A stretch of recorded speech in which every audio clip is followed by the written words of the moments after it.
Creamy mushroom எப்படி செய்யலான்னு பார்க்கலாம். கடாயில் எண்ணெய் ஊற்றிக்கலாம்.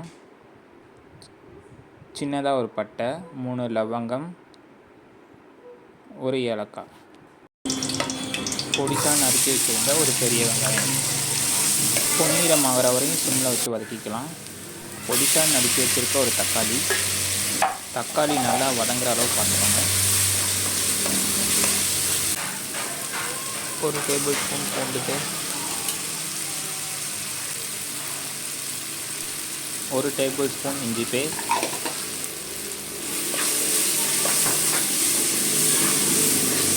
கொஞ்சமாக சால்ட், மஞ்சள் தூள், மிளகாய்த்தூள், மல்லித்தூள், 2 டேபிள் ஸ்பூன் தயிர் ஆட் பண்ணி நல்லா மிக்ஸ் பண்ணிக்கோங்க.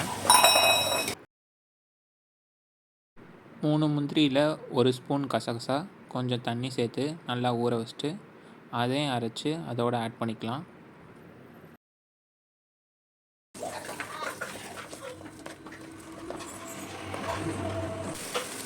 கிராம் மஷ்ரூம் ஆட் பண்ணிக்கலாம். நல்லா மிக்ஸ் பண்ணிக்கோங்க. கொஞ்சமாக தண்ணி ஆட் பண்ணிக்கோங்க. மஷ்ரூமே தண்ணி விடும். மூடி 15 நிமிஷம் சிம்மில் இருக்கட்டும். கொஞ்சமாக கருவேப்பிலை. நல்லா வெந்துட்டு இருக்கும்போதே ஒரு டேபிள் ஸ்பூன் பட்டர். அவ்வளோதான், டேஸ்டியான க்ரீமி மஷ்ரூம் ரெடி. இது உங்கள் என்டர்டைன் மீடியா. கொஞ்சம் டேஸ்ட் பண்ணிட்டு சொல்லியா. பாய்.